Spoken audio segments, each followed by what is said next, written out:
First story. The world beneath the ground is always different. Above, day turns into night. But down here, time feels frozen. This station was like that. Old. Long. An underground station where damp stains clung to the walls. And water dripping from the ceiling always felt like someone breathing nearby. During the day, it was loud. Footsteps. Screeching trains. Human voices. But at night, the station emptied. After the last train passed, the gates closed. The lights were dimmed. And then, silence. The kind of silence where you can hear your own breathing. It was in that silence that the smoke appeared. Not normal smoke. Not from fire. Not from machines. It formed at the far end of the platform. Slowly. As if something was exhaling. The first night, no one paid attention. A cleaner blamed the ventilation and walked away. But the next night, the smoke returned. Thicker. Darker. And this time, it moved. On the CCTV, it was clear. The smoke stopped near the wall. Then rose from the ground. And slowly, it began to take human shape. Arms. A torso. A head. No real face. Just hollow pits where eyes should be. It stopped in front of the ticket machine. And extended its hand. As if asking for something. The next morning, the staff watched the footage. Some laughed. Some said it was edited. But on the third night, one man stayed behind. He arrived too late for the last train. The doors were locked. No phone signal. Panicking, he walked along the platform. Then he saw it, the smoke. At first, he wasn't afraid. He thought it was leftover steam from a train. But the smoke moved toward him. And stopped. Slowly. It became human. Incomplete. With empty eyes. It raised its hand. No sound came out.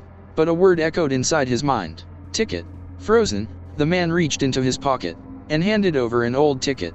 The moment the smoke touched it, the ticket burned to ash. And the smoke smiled. The next morning, the man was gone. Only his bag remained. And on the CCTV, the smoke was no longer smoke. It was a complete human. With a face. His face. After that, it happened every night. The smoke arrived. It asked for a ticket. And whoever gave one never returned. Sometimes a ticket. Sometimes a pass. Sometimes just a piece of paper. The smoke wasn't greedy. It only wanted permission to enter somewhere else. Deep underground. There was a line on the station map. A line that connected to no city. No train ever went there. But at 3 in the morning, one platform lit up. A platform that did not exist during the day. And the smoke went there. One night, the CCTV showed something new. The smoke stood at the edge of the platform. Behind it, dozens of people. Silent. Still. Each holding a ticket. Then, a train arrived. No sound. No lights. The doors opened. The smoke entered. The people followed. The train departed. The next morning, there was no trace of that platform. And now, the smoke no longer appears in the station. Because whatever it was, it is complete. But sometimes, after the last train, if you stay behind, and near the ticket machine, you feel a cold breeze. Don't turn around. Because the smoke doesn't ask for tickets anymore. Now, it asks you to come with it. The desert looked dead during the day. Endless sand, as if the earth had stopped breathing. But when the sun went down, the silence changed. Not the kind of silence without sound. The kind where you feel that something is watching. Night fell quickly here. And with the night, it arrived. People said the shadow took a new form every night. Sometimes human. Sometimes animal. Sometimes just a tall, twisted darkness. But one thing never changed. Its eyes. Burning. Like embers still alive beneath the sand. The first time it was seen, it was by a traveler. Alone. Exhausted. Lost. From a distance, he saw 2 glowing points. He thought it was a vehicle. Or a fire. So he walked closer. And then he realized. The lights were moving. There were no footsteps on the sand. Yet something was coming toward him. He stopped, blinking. And in the next moment, the thing had changed. Now it stood like a man. Tall. Arms hanging loose. Its face swallowed by shadow. Only the eyes. Burning. The traveler stepped back. He tried to speak. But his voice died in his throat. The shadow moved closer. So close. He could feel the heat. The sand grew warm. The wind stopped. Then the shadow paused. And stared directly into his eyes. They say the moment those eyes meet yours, your old self dies. The next morning, the traveler was found alive. But he was no longer the same. Silent. Hollow-eyed. When questioned, He said only one thing, it was looking at me. All the way inside. After that, someone changed every night, a shepherd, a truck driver, people just passing through. They all said the same thing. Its eyes were burning. People stopped crossing the desert, but the desert never chased anyone. It only waited. Then one night, a man came who wasn't afraid. He walked alone across the sand. No fear in his eyes. Only curiosity. The shadow appeared. This time, it took the shape of an animal. 4 legs. A long neck. Burning eyes. The man didn't stop. He asked, "What are you?" For the first time, the shadow hesitated. Its eyes burned brighter. Its shape began to change. A man, a child, an old face, one after another. Then, it spoke. There was no sound. The voice entered his mind. "I am the one who carries the faces of those who died here." The sand trembled. Something moved beneath the ground. The shadow stepped closer and lowered its eyes. "You wanted to see?" The voice echoed. "So look." Second story. The desert changed before the man's eyes. It was filled with bodies. Centuries old. Those who lost their way. Those who died of thirst. Those who never returned. Every face preserved inside the shadow. "I don't change shapes," the voice said. "I remember." Suddenly, the man saw his own face forming on the shadow's body. He tried to scream, but his voice was buried in the sand. The next morning, the desert looked the same, but where the man once stood, 2 burning eyes glowed above the sand. And now, every night, the shadow is no longer 1. 2 burning eyes are always added. And the desert? It is still silent. But if you ever stop there at night and see burning eyes in the distance, remember, it is not coming toward you. It is coming to remember you. Third story. In the first 5 seconds, understand this. If you hear breathing burning in the snow, it is not alive. The cabin stood alone in the middle of the frozen land. White silence everywhere, so deep, it turned into noise inside your ears. This was not a famous place. Barely visible on any map, no nearby town, no road sounds, only snow, trees, and this old wooden cabin. During the day, it only felt cold, but at night, the cold didn't increase. The breathing did. The first night, a fire burned inside the cabin, crackling wood, soft light, the storm outside, everything was fine. Until the fire died. With the last ember, an unnatural warmth spread through the room. Not comforting heat. The kind of heat that creates fear. And then, breathing. Someone else's. Close. Too close. The breath wasn't cold. It was warm. Heavy. Like something breathing slowly, with its mouth open. The room was empty. Yet the breathing continued. The second night, the sound changed. It was no longer 1 breath. There were 2. 1 from the right, 1 from behind. Whenever the fire went out, the breathing woke up. The owner thought it was imagination. The cold was affecting his mind. He opened a window. Outside, the temperature was far below 0. But inside, steam formed in the air. The third night, the breathing began to speak. Not with sound. Not with words. With presence. Like something leaning close to your ear, about to say something, but never does. It only breathes. The cabin mirror fogged up, and inside the fog, handprints appeared. From the inside. Not human hands. Long. Thin. With wrong joints. Every time the fire went out, the same thing happened. Breathing. Heat. Something nearby. On the 4th night, the door was open. No snow entered. No wind. But the breathing was everywhere now. Near the floor. Above the ceiling. Beside the bed. It felt like the room itself was breathing. Then, near one wall, the snow began to melt. Only in one spot. There was no wood beneath it. There was something else. On the 5th night, a sound came from beneath the cabin. Not breathing. Not laughter. Just pressure. Warm air pushing upward, as if something alive was trapped underground. Trying to rise every night. That night, before the fire died, he decided to leave. He opened the door. Outside was a snowstorm. When he turned back, a face had formed in the fog on the wall. No eyes. No nose. Only a mouth. Open. Breathing. The door slammed shut, by itself. The fire went out, and the breathing did not stop. It was behind him, in front of him, inside him. The heat became unbearable. Sweat dripped. In a frozen place. The walls whispered. We didn't want the fire. We wanted the breath. Then he remembered. Old records said the same thing. The cabin had existed before. It burned every time. it was always found empty. No bodies. Only frozen breath. Breath trapped inside the snow. The people who died here didn't freeze. They burned. From their own breathing. The cabin had collected breaths. And now, it was taking them back. The last thing he saw, the mirror. He wasn't in it. Only fog. And inside the fog, dozens of mouths. All breathing. The fire went out, and the cabin fell silent again. The next morning, the cabin looked normal from the outside. Inside, the fire had burned, but no one was there.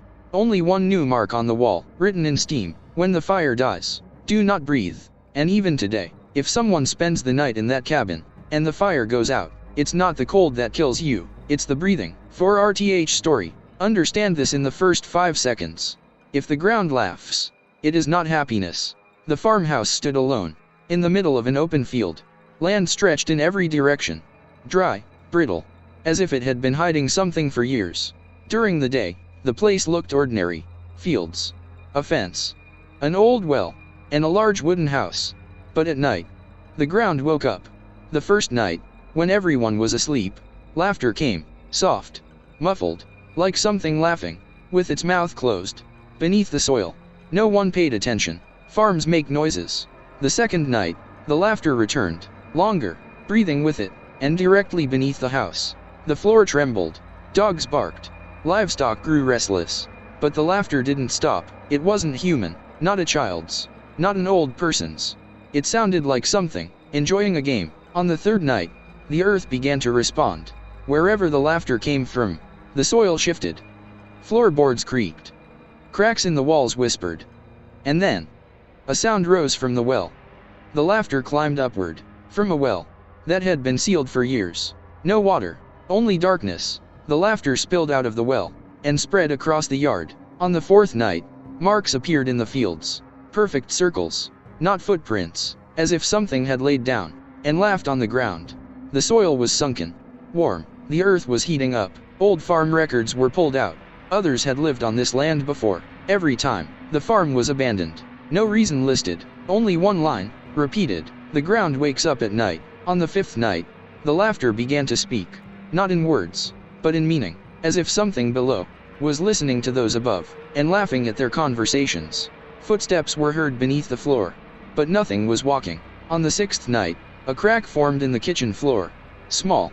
From it, warm air escaped, and the laughter was no longer deep underground. It was just beneath the floorboards, as if something was lying under a single layer of wood. On the seventh night, the earth spoke. Words formed on the floor, written in dirt. We are watching. Slowly, the words erased themselves, but the laughter remained.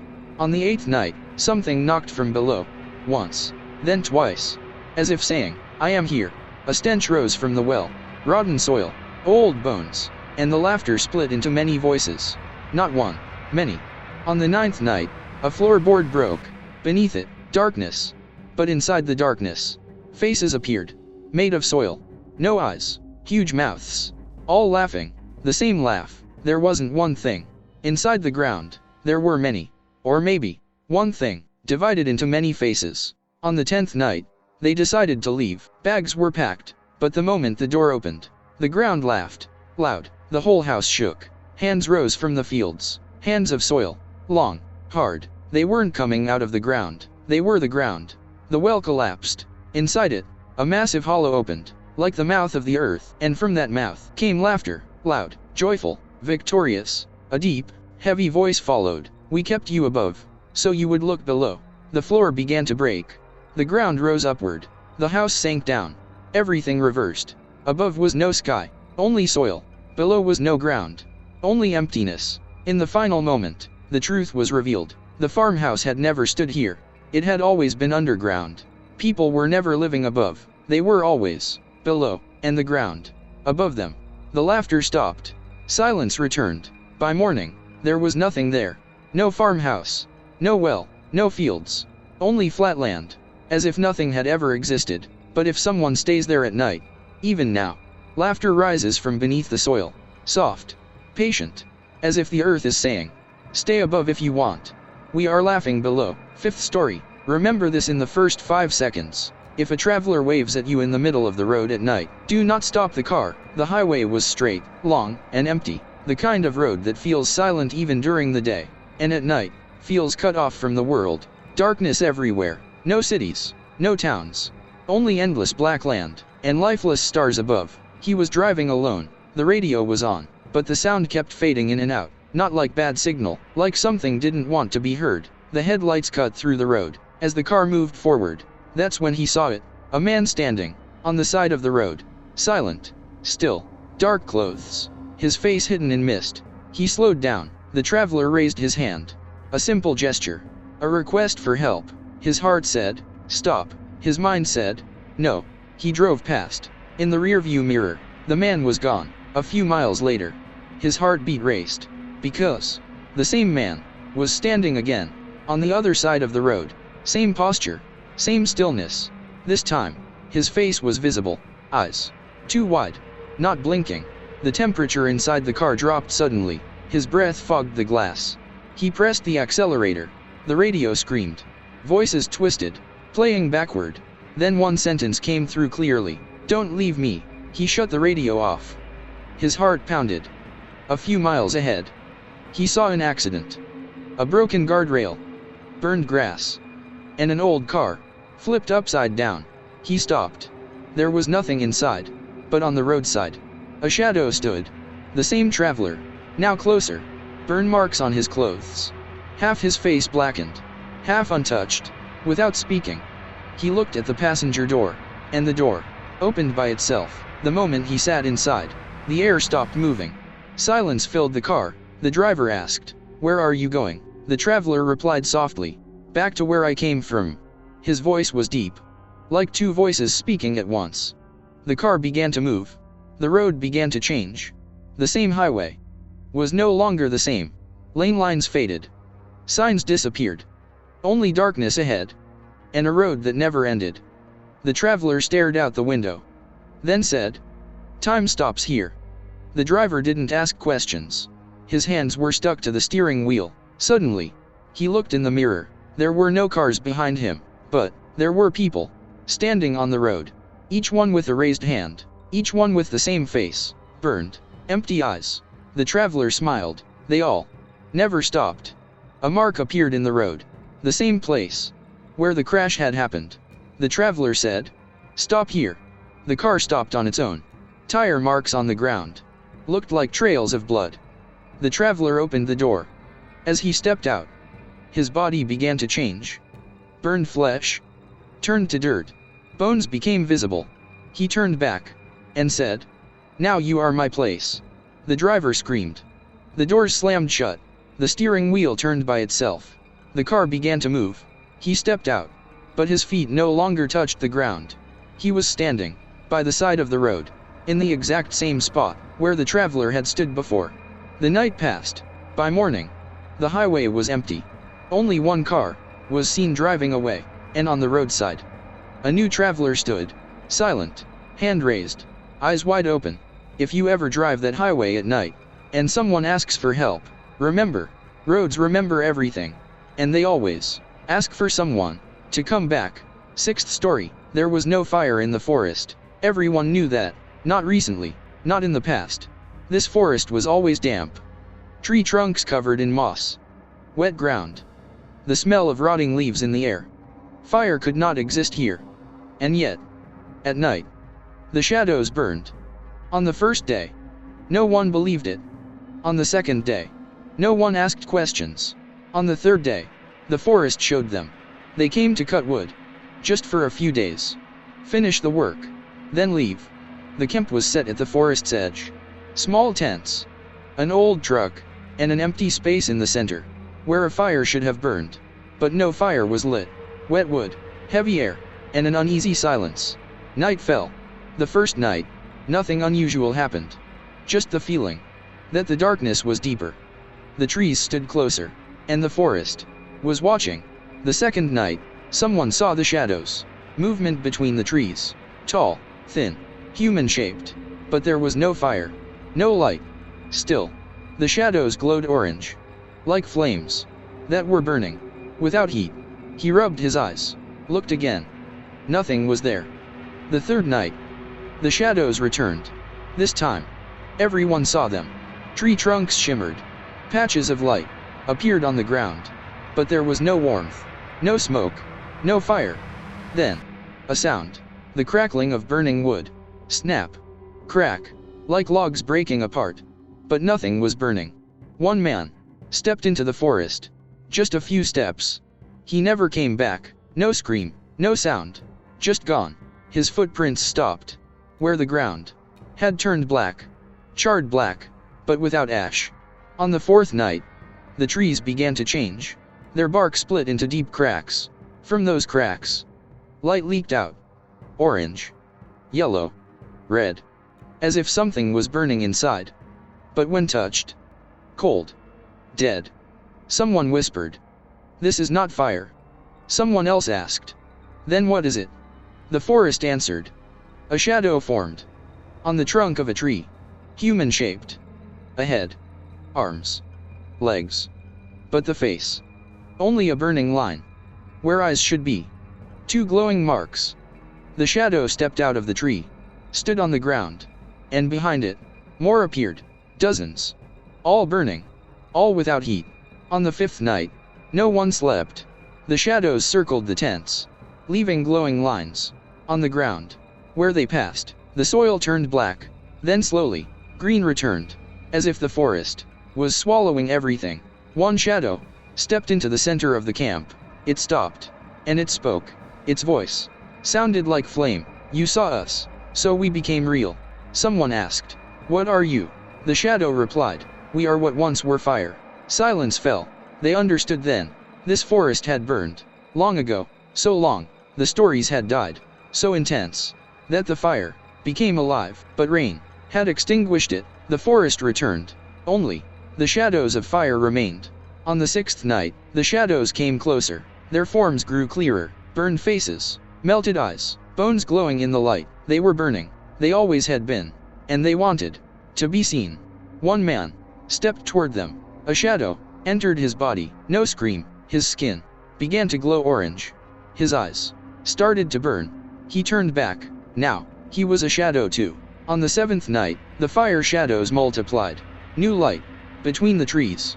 The forest was bright, but cold. No life. They tried to leave the camp. The path was gone. Where the trail had been, trees stood. Where trees stood, shadows waited. And where shadows existed, time did not. On the final night, the forest revealed everything.